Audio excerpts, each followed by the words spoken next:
Depois desta inclinação do eixo, que não se dará gradualmente, mas daqui a 15 graus ela se dará rapidamente, não é? Depois disso, haverá então uma purificação de quase todas as terras existentes pelas águas. E haverá então uma mudança na crosta terrestre, porque uma grande parte da superfície da Terra, como aconteceu já na época da Lemúria e como aconteceu na época da Atlântida, vai ter uma grande, profunda transformações, mas a maioria das áreas vão ficar cobertas pelas águas. E novas terras vão aparecer, como por exemplo as terras dos polos, que são puras e que foram sempre preservadas por grossas camadas de gelo. Nessas terras puras haverá condição para surgir o novo reino vegetal. E nessa transformação do homem estão sendo introduzidos também o micro-organismo de uma nova dentição. Porque esta dentição que existe, ela foi condicionada para alimentos sólidos. E ela foi deturpada com o tempo, ela foi cristalizada nos seus dentes pontiagudos, porque o homem se condicionou ao uso de carnes. Mas, com a mudança, vai haver também uma modificação na dentição, no aparelho digestivo e em todos os órgãos do corpo físico, e nós entraremos então em uma alimentação mais sutil. Quando estes genes cósmicos novos estiverem totalmente instalados no nosso cérebro físico, nós poderemos, com o nosso corpo físico, participar de outras dimensões ao mesmo tempo em que participamos destas 3 dimensões aqui da vida física terrestre. A nossa consciência já está preparada para isso e já está participando. Nós fizemos anteriormente cursos sobre a morte e vimos que entre uma encarnação e outra, que a nossa consciência faz estágios em outras órbitas planetárias. Então a nossa consciência já está se preparando para isso e muitas consciências já estão preparadas e estão até fazendo este estágio. Mas agora, com essa transmutação que nós já estamos sentindo e percebendo, e com a transmutação do planeta, uma nova coisa vai se abrir para nós, um novo campo vai se abrir para nós, que é nós não estarmos limitados apenas à consciência das 3 dimensões, a física, a emocional e a mental. Mas nós vamos também entrar em contato consciente, mesmo estando no corpo físico e mesmo estando dentro do cérebro físico, com outras dimensões de vida e, portanto, com outras civilizações. Nós sabemos, através das lendas antigas, e sabemos, através dos estudos esotéricos, sabemos, através das escolas de ocultismo, de todas estas coisas, que existem civilizações nos outros planos de vida, que existem civilizações em outros mundos, mas tudo isso para nós era uma curiosidade, era uma informação, era algo que a gente pensou até que fizesse parte da ficção científica. E isto ficava mesmo ou no plano do ocultismo ou no plano da ficção científica.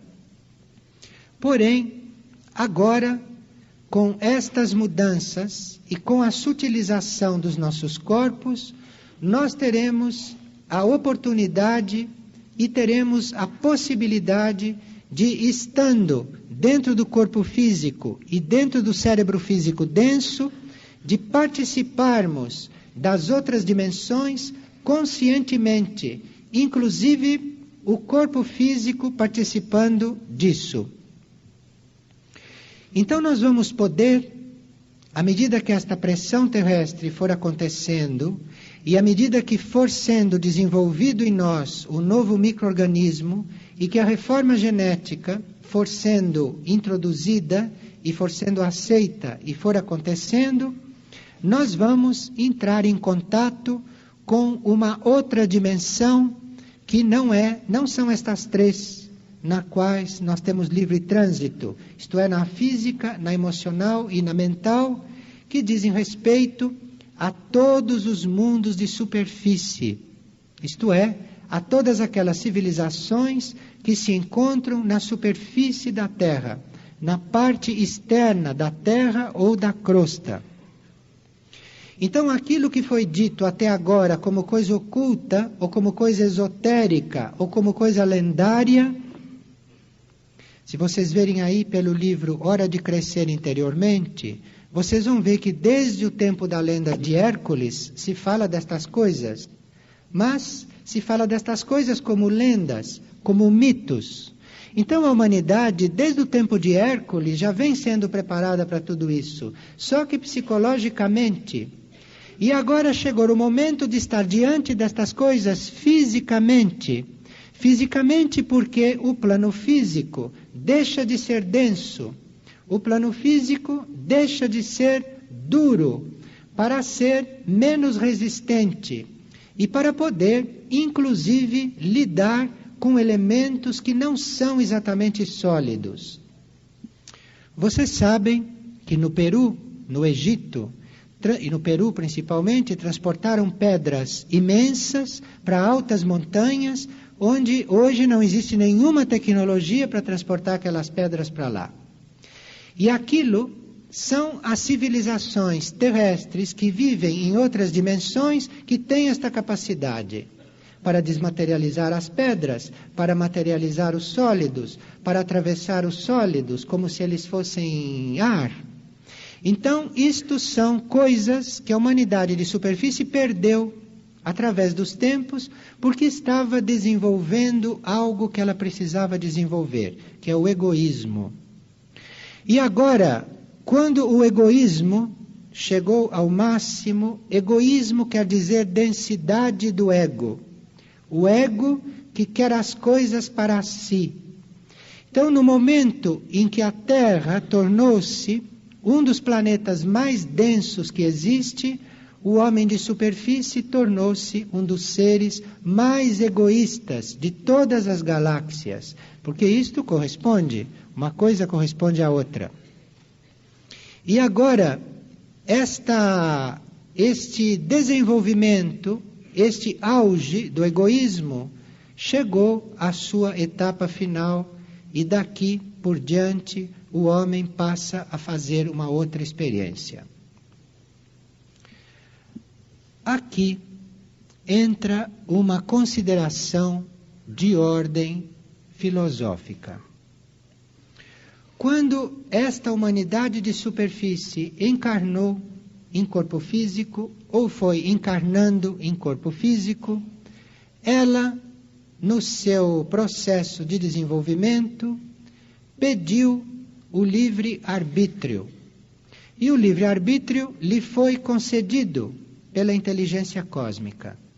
E através do livre-arbítrio, a humanidade da superfície fez todo o desenvolvimento que ela podia fazer e chegou no ponto em que ela está aqui. E no uso do livre-arbítrio, esta humanidade de superfície fez todas as experiências que o livre-arbítrio permite, inclusive experiências que são fora das leis cósmicas de harmonia.